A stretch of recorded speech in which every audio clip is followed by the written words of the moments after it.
The sky turned black at noon. Not with clouds. Not with a storm. But with wings. Millions of them. A living river poured overhead, stretching from horizon to horizon, so dense that sunlight shattered and vanished beneath the beating of feathers. The air roared. Not like wind. Not like thunder. But like the sky itself was alive and moving. People stopped walking. Horses refused to move. Children stared upward, mouths open, afraid and amazed at the same time. 4 hours, the birds did not end. 4 days, sometimes. Branches snapped under their weight. Trees bowed. Entire forests groaned as if breathing for the first time. This was not rare. This was normal. This was the passenger pigeon. And then, suddenly, impossibly, they were gone. No warning. No final migration anyone noticed. No dramatic collapse of the sky. Just silence. A silence so complete that future generations would struggle to believe these birds ever existed at all. How does a creature so numerous it reshaped landscapes disappear completely? What kind of world creates abundance like that, and then erases it within a human lifetime? Stay with this story, because the end begins far earlier than anyone realizes. They called it the passenger pigeon. Scientific name, Ectopus migratorius. The name came from motion, from travel, from endless movement across the skies of North America, generation after generation, never staying long, always passing through. Taxonomically, the passenger pigeon belonged to the family Columbidae, the pigeons and doves. But calling it just a pigeon is like calling an ocean just water. This bird was built for scale. An adult measured about 16 inches from beak to tail. Sleek, powerful, aerodynamic. Its wings long and pointed, designed not for fluttering, but for speed and endurance. Males were striking. Slate blue heads. Iridescent neck feathers that shimmered bronze, green, and violet in sunlight. A warm reddish chest fading into pale underparts. Females were slightly smaller, more subdued in color, but no less elegant. Their eyes burned orange-red. Their wings could carry them hundreds of miles in a single day. And they used them. The passenger pigeon's range was enormous. Eastern and central North America. From southern Canada, across the Great Lakes, down through the eastern United States, and as far south as the Gulf Coast. They lived where forests lived. Hardwood forests. Oak, beech, chestnut. Vast, ancient woodlands that once stretched uninterrupted across the continent. They did not belong to cities. Cities came later. They did not belong to farms. Farms came later too. They belonged to forests so thick that sunlight barely touched the ground. Forests where food fell from trees in endless supply. European settlers were not the first to see them. Indigenous peoples had known the passenger pigeon for thousands of years. They hunted them, respected them, planned around their migrations. But even they could not imagine a future without them, because abundance like this feels eternal. The first written accounts from Europeans, in the 1600s, struggled to describe what they saw. Words failed. One observer wrote that the birds flew so densely that they obscured the light of the sun, as if in an eclipse. Another described droppings falling like snow, coating the ground inches deep beneath roosting sites. This was not exaggeration. This was scale beyond modern comprehension. At their peak, passenger pigeons numbered somewhere between 3 and 5 billion individuals. Let that sink in. They may have been the most abundant bird species on Earth. And yet, every story with a beginning has an ending. And the first cracks were already forming. The passenger pigeon did not live like other birds. It lived like a force of nature. They were intensely social. Solitary passenger pigeons were rare to the point of being unnatural. To be alone was to be vulnerable. To be together was survival. They moved as one. Entire populations lifted into the air simultaneously, responding to signals no human could hear or see. A shift in wind. A change in food availability. A collective instinct refined over millennia. Their daily life revolved around feeding. And feeding required scale. Their primary food was mast, nuts produced by trees. Acorns. Beech nuts. Chestnuts. Seeds and fruits when available. When a forest produced a good mast year, passenger pigeons would find it. And when they did, they descended in numbers so overwhelming that the forest itself was altered. They stripped trees bare. They crushed undergrowth. They fertilized soil with droppings so thick it changed plant growth for years. But the forest needed this. The ecosystem evolved with them. Their feeding behavior prevented any one tree species from dominating. Their disturbance opened sunlight gaps. Their nutrient deposits enriched poor soils. They were not pests. They were engineers. On the ground, they walked with surprising grace, heads bobbing as they foraged. In the air, they were relentless. Fast. Direct. Purposeful. Predators tried. Hawks. Eagles. Foxes. Wolves. Even bears beneath nesting colonies. But no predator could make a dent. When billions exist, loss feels irrelevant. And so the passenger pigeon evolved without fear. They trusted their numbers. They trusted the sky. They trusted a world that had never betrayed them before. That trust would become their greatest weakness. Because one predator was different. One predator did not hunt like the others. One predator learned how to turn abundance into opportunity. And that predator was watching. The survival of the passenger pigeon depended on one thing: togetherness. They did not nest in scattered pairs like most birds. They did not hide their young in secrecy. They chose the opposite strategy: overwhelm.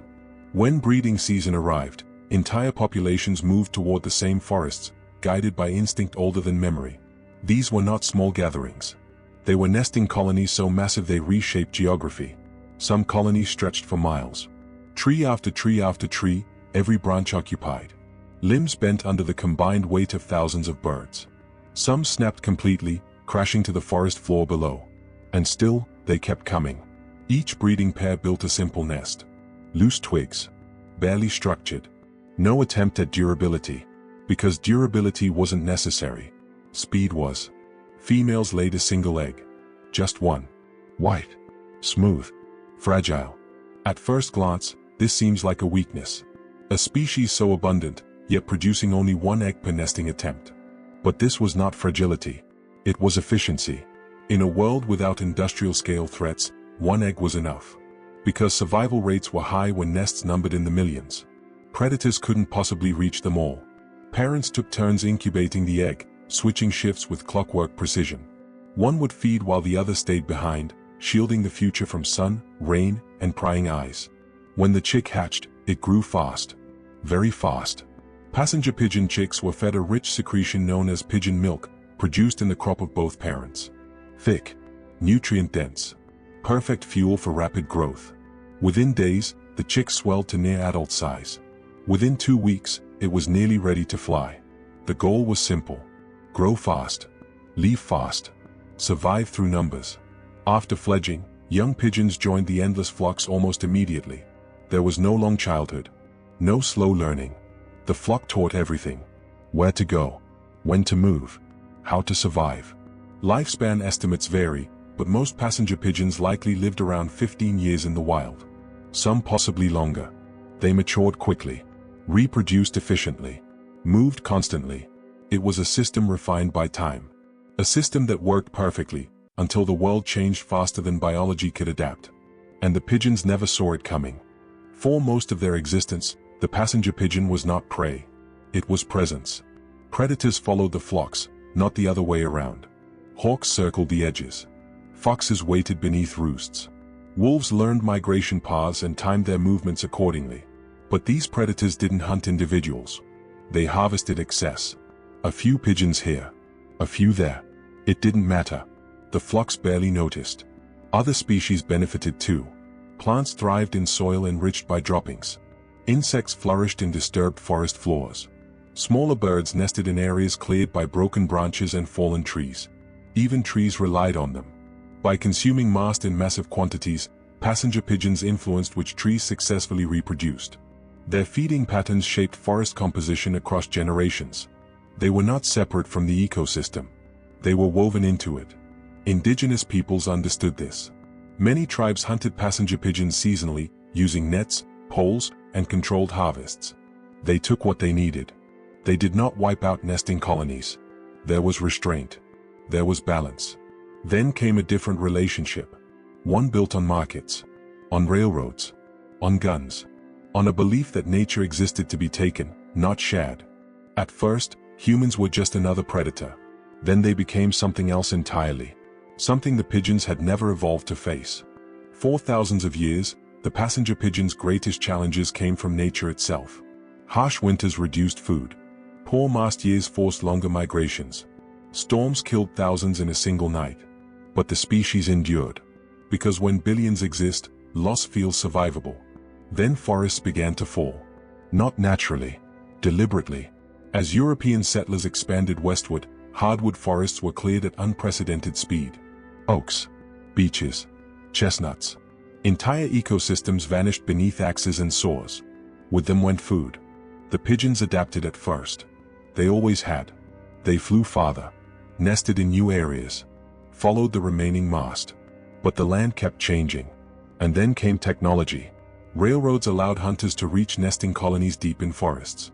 The telegraph allowed news of pigeon locations to spread instantly. If a colony formed, hunters arrived within days, sometimes within hours. And unlike wolves or hawks, humans didn't take a few. They took everything. Adult birds were shot by the thousands.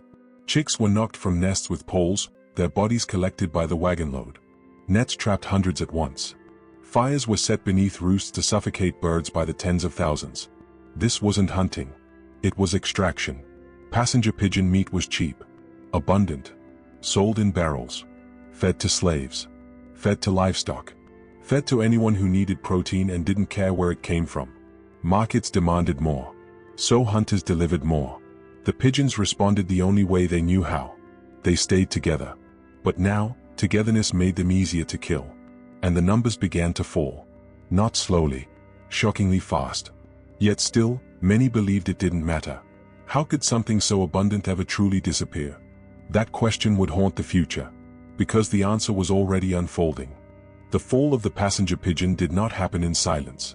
It happened in disbelief. By the mid-1800s, people were already noticing changes. Flocks still came, but they were thinner, shorter, less endless than before. Hunters noticed too, so they hunted harder. The logic was simple. If pigeons were becoming scarce, it meant they needed to be taken while they still existed. No one stopped to ask why they were becoming scarce in the first place. By the 1860s, nesting colonies that once stretched for miles had shrunk to fragments. Still massive by ordinary standards, but fragile compared to what they once were. One of the last great nesting events occurred in Michigan in 1878. Billions gathered in one final display of abundance. Hunters descended from across the country. It became a slaughter remembered even by those who participated. Carcasses piled like debris after a storm. The ground slick with blood and feathers. Wagons hauled birds away day and night. And when it ended, the pigeons did not return. In the 1880s, sightings became rare. A flock here, a few dozen there. Always moving, always fleeing. Their social structure betrayed them. Passenger pigeons could not thrive in small numbers. They needed the flock to function, to breed, to migrate, to survive predators. As numbers dropped below a critical threshold, reproduction collapsed. Eggs went unfertilized. Colonies failed to form. Chicks died without the safety of millions around them. The last confirmed wild passenger pigeon was shot in 1901 in Pike County, Ohio. A single bird. Killed not out of necessity, but curiosity. By then, only a handful remained in captivity. And one of them would become a symbol of everything humanity failed to understand. Her name was Martha. Martha lived at the Cincinnati Zoo. She was the last known passenger pigeon on Earth. 4 years, she lived alone in a cage meant for a species that never lived alone. Visitors came, watched, whispered. Some felt sadness. Others felt nothing at all. On September 1, 1914, Martha was found lifeless on the floor of her enclosure. She was approximately 29 years old. With her death, Ectopus migratorius went extinct. Not in prehistory, not in myth, but in modern times. Recorded, witnessed, preventable. The sky never darkened like that again. Yes, without question. The passenger pigeon did not vanish because it was weak. It vanished because laws came too late, and understanding came even later. Simple protections could have changed everything. Protect nesting colonies. Limit commercial hunting. Preserve hardwood forests. Recognize that abundance is not infinite. But humans believed numbers meant invincibility. Even when scientists warned of collapse, they were ignored. It was easier to assume nature would recover. It never did. The extinction of the passenger pigeon helped shape modern conservation laws. It became a warning etched into policy, education, and environmental science. From it came protections for migratory birds. From it came national parks and wildlife refuges.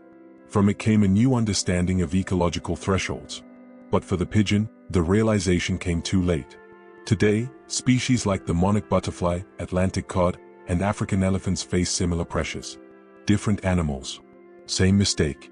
The passenger pigeon asks a question we still struggle to answer. If something seems endless, does that mean it truly is? Chapter 9, Closing Cinematic Ending. Imagine standing in a forest at noon. The light is normal. The air is quiet. No roar overhead. No wind made of wings. This is the world after the passenger pigeon. A quieter world. A poorer world.